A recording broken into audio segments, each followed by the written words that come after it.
ప్రస్తుతం భీమేశ్వర ఆలయంలో ఉన్నాం. మనం భీమేశ్వర ఆలయానికి సంబంధించి వేములవాడ రాజన్నకు సంబంధించిన అర్చకులు మనతో ఉన్నారు. గురుగారు నమస్తే. విస్తరణ పనులు వేగంగా జరుగుతున్నాయని చెప్తున్నారు. సుమారు ఎన్నేళ్లు పట్టొచ్చు? 2 ఏళ్ళు అంటున్నారు. నిజంగా 2 ఏళ్లలో అయిపోయే పరిస్థితి కనిపిస్తుందా?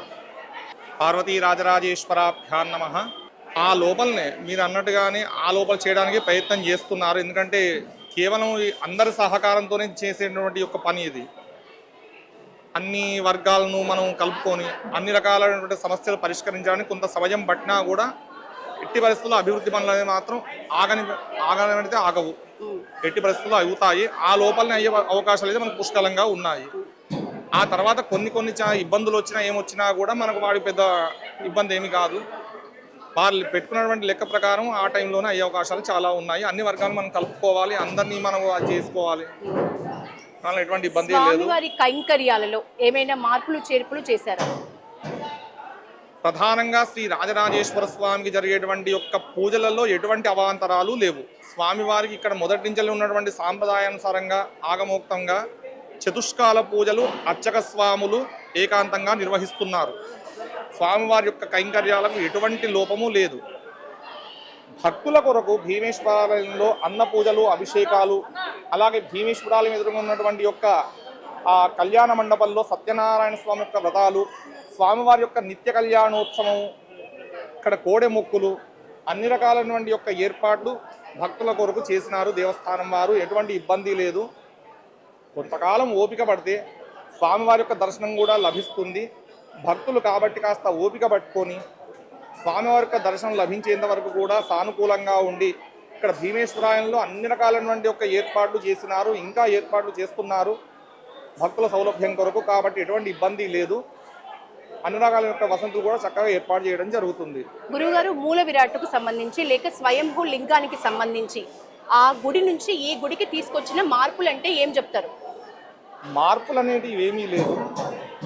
రాజరాజేశ్వర స్వామి వారు స్వయంభూగానే వెలిసినారు. అక్కడ మనకు 4 యుగాల చరిత్ర ఉన్నది. స్వామివారి యొక్క మహత్యం చెప్పడానికి 4 యుగాల్లో కూడా స్వామివారి యొక్క ప్రాశస్త్యం చెప్పమంది. రాజేశ్వర ఖండం అని చెప్పి భవిష్యోత్తర పురాణంలో ఉన్నటువంటి యొక్క రాజేశ్వర ఖండంలో స్వామివారి కృతయుగం నుంచి కూడా స్వయంభుగా వెలిసి అక్కడ పూజలు అందుకుంటున్నట్టుగా మనకు ఆధారాలు ఉన్నాయి. కలియుగంలో వచ్చేసరికి ఆ యొక్క ధర్మగుండంలో స్వామివారిని వెలికి తీసి రాజరాజ నరేంద్రుల వారు ఆ యొక్క ముహూర్త సమయంలో ప్రతిష్ఠిద్దాము అని అనుకున్న సమయంలో సిద్ధులు వచ్చి ప్రతిష్ఠ చేసినారు. ఆ యొక్క స్వామి రాజరాజ నరేంద్రుల వారి పేరు మీదనే రాజరాజేశ్వర స్వామిగా అక్కడ పూజలు అందుకుంటున్నాడు. కానీ ఆ యొక్క స్వామివారు స్వయంభుగా కృతయుగం నుంచి కూడా ఉన్నట్టుగా మనకు చారిత్రక ఆధారాలు ఉన్నాయి. ఇక భీమేశ్వర ఆలయంలో పాండవులు వారు వనవాసం చేసేటువంటి యొక్క సమయంలో ఇది దండకారణ్య ప్రాంతము అని అంటారు. ఒకప్పుడు దండకారణ్య ప్రాంతం, ఇదంతా కూడా అటవీ ప్రాంతము. వారు వనవాస సమయంలో పాండవులలో భీమసేనుడు భీముడు స్వామివారిని ప్రతిష్ఠ చేసినాడు అని చెప్పి మనకు స్థల పురాణం ప్రామాణికంగా ఉన్నది. నకుల సహదేవులు అలాగే బాలరాజేశ్వర స్వామిని అర్జునుల వారు, నకుల సహదేవులు సోమేశ్వర స్వామిని ఉమామహేశ్వర స్వామిని, ధర్మరాజు అలాగే ఆ యొక్క ద్రౌపది దేవి అమ్మవారిని అర్చించినట్టుగా మనకు పురాణంలో రాజరాజేశ్వర ఖండంలో ఈ విధంగా ప్రమాణాలు మనకు స్పష్టంగా కనిపిస్తూ ఉన్నాయి. కాబట్టి దేని ప్రాశస్త్యము దానికే. ఇందులో స్వామివారు మహత్యం అక్కడ కొంత ఇక్కడ ఎక్కువ అని చెప్పి ఏమీ లేదు. ఎక్కడ ఉన్నా కూడా స్వామివారికి ఏ దేవాలయమైనా కూడా ఆ యొక్క స్వామివారి యొక్క మహత్యాన్ని అక్కడ చేసినటువంటి పూజా అనుష్ఠానాలే నిర్ణయిస్తాయి స్వామివారి యొక్క మహత్యాన్ని. ఎందుకంటే అర్చకస్య తపోయోగాత్ అని అంటారు. స్వామివారిని శ్రద్ధగా ఆ యొక్క సాంప్రదాయానుసారంగా లేక ఆగమోక్తంగా ఎక్కడైతే అర్చిస్తారో స్వామివారి యొక్క ఆ యొక్క శక్తి వినుమడింపబడుతుంది. ఎక్కడైనా కూడా ఆ చేసినటువంటి అనుష్ఠాన జపాలు కార్యక్రమాలు ఆ విధంగా ఈ క్షేత్రంలో ఎన్నో అనుష్ఠానాది కార్యక్రమాలు, నిత్య కైంకర్యాలు విశేషంగా చేస్తున్నారు. గురువుగారు, స్వామివారిని సతీ సమేతంగా దర్శించుకోవాలి అనుకుంటున్న భక్తులు చాలా మంది ఉంటారు.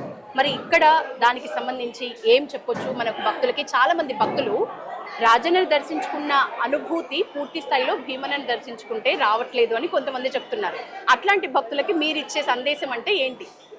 వారు ఎందుకంటే ఇన్నేళ్ళు రాజరాజేశ్వర స్వామిని దర్శించుకున్నారు, దర్శనం కలగట్లేదన్న ఒక బాధనే తప్ప ఇక్కడ స్వామివారి మహత్యం తక్కువ, అక్కడ స్వామివారి మహత్యం ఎక్కువ అని చెప్పి ఎక్కడా ఉండదు. అసలు చెప్పాలంటే కూడా గ్రామ మధ్యంలో ఉన్నటువంటి యొక్క శివాలయంలో కన్నా కూడా మనము ఆ గ్రామం ఊరి బయటలో ఉన్నటువంటి యొక్క శివాలయంలో చేసినటువంటి యొక్క అర్చన దర్శనాలకు విశేష ఫలితం ఉంటుందని చెప్పి మనకు శాస్త్రాలు చెప్తున్నది. భక్తులకు కాస్త అవగాహన ఇది కల్పించుకోవాలి. ఇక్కడ స్వామివారి యొక్క మహత్యం అక్కడ ఎక్కువ ఇక్కడ తక్కువ అనేటువంటి ఎక్కడా ఉండదు. ఎక్కడైతే సకాలంలో పూజా అనుష్ఠానాలు జరుగుతాయో అక్కడే సక్రమంగా మనకు అన్ని రకాలైన యొక్క అనుభూతి తప్పకుండా కలుగుతుంది. అది చేసేటువంటి అర్చనాదులు వీటి వల్లనే ఆ యొక్క పరిస్థితి నెలకొని ఉంటుంది ఎప్పుడు కానీ కూడా. కాబట్టి దాని గురించి చిన్నాల్సినటువంటి అవసరం ఏమీ లేదు. ఇంకోటి ఏమిటంటే క్షేత్రము అనే దానికి ఆ క్షేత్రానికి చుట్టుపక్కల 3 మైళ్ళ దూరం వరకు ఒక క్షేత్రం యొక్క ప్రభావం ఉంటుంది. కేవలం ఒక రాజరాజేశ్వర స్వామి దేవాలయమనే కాదు, అక్కడ మాత్రమే పవిత్రత, మిగతా చోటంతా కాదు అని ఎక్కడా లేదు.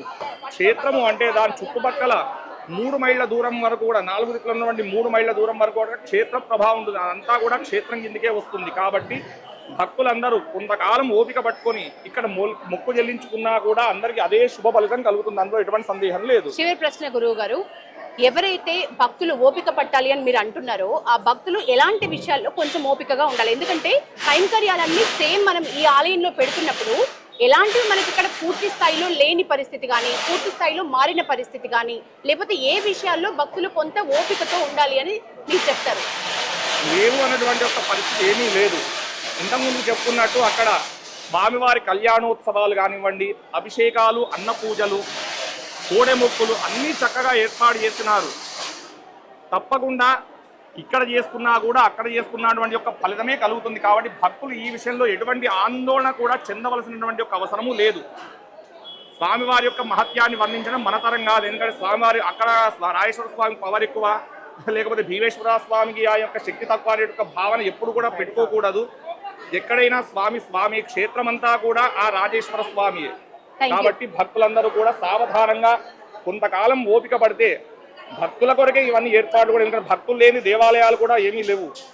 భక్తుల కొరకే ఈ యొక్క నిర్మాణాలు కానీ వారి వసతి కొరకే ఇవన్నీ ఏర్పాటు చేస్తున్నారు. కాబట్టి సావధానంగా ఓపిక పట్టుకొని పూర్తయిన తర్వాత చక్కగా ప్రశాంతంగా దర్శనం చేసుకొని మళ్ళీ ఆ యొక్క అనుభూతిని చక్కగా పొందొచ్చు. ఇందులో ఎటువంటి సందేహం లేదు. Thank you. మొత్తానికి గురుగారు చెప్పినట్టు ఊరి నడి మధ్యలో ఉన్న ఆలయాల కన్నా పొలిమేరల్లో ఉన్న ఆలయాలకే విశిష్టత, ప్రాధాన్యత ఎక్కువ. సో దాన్ని దృష్టిలో పెట్టుకొని ఎప్పట్లాగే ఎలాంటి అనుమానాలు పెట్టుకోకుండా ఎప్పట్లాగే వచ్చి భీమన్నని కూడా, భీమేశ్వర ఆలయంలో ఉన్న భీమన్నని కూడా రాజన్నలాగే దర్శించుకొని వెళ్ళాలని ఒక సందేశం ఇచ్చింది.